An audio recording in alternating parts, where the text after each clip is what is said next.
one start at a time when everyone is awaiting an early end to the health and economic crisis caused by the global pandemic. The interest of laborers and workers are once again set to be sacrificed. The revival of business and economic activity after weeks of forced closure is indeed a key objective to be achieved. However, it is immoral and perverse on the part of some states to address this need by granting sweeping exemption from legal provisions aimed at protecting laborers and everyone is factories, industries and other establishments. Madhya Pradesh has embarked on a plan to give a boost to business and industry by allowing units to be operated without many of the requirements of the Factories Act.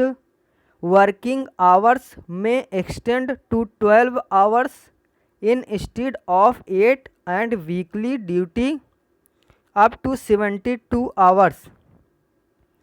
Going by Chief Minister Shivraj Singh Chauhan's remarks, it appears the state has used Section 5 of the Act, which permit exemption from its provisions for 3 months in the hope that the centre would approve such suspension for at least 1,000 days.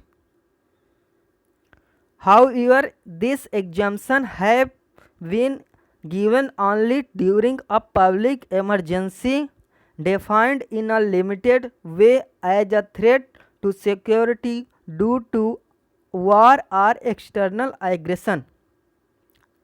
Uttar Pradesh has approved an ordinance suspending for 3 years our labor laws, save a few ones relating to the abolition of child and bonded labor, women employees, construction workers, and payment of wages, besides compensation to workmen for accidents while on duty.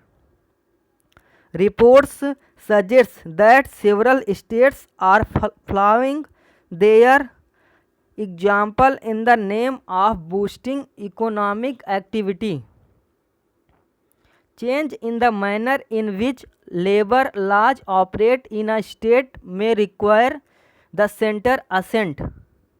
One hopes the center, which is pursuing a labor reform agenda through consolidated codes for wages, industrial relations and occupational safety, health and working conditions, would be readily agree to wholesale exemption from legal safeguard and protections the law now afford to workers.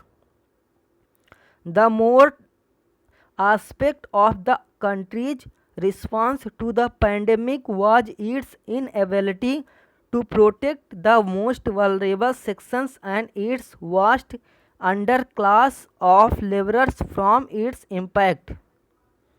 The emphasis in the initial phase was on dealing with the health crisis, even when the consequence was the creation of an economic crisis. While the country watches with horror the continuance of the collective misery of migrant workers well into the third spell of the national lockdown, the attitude of the ruling class towards labor remains one of utter apathy bordering on contempt. Why else would a government relieve factories of even elementary duties such as providing drinking water, first aid boxes and protective equipment, or suspend requirements such as cleanliness, ventilation, lighting, canteens, rooms and crèches. Stop.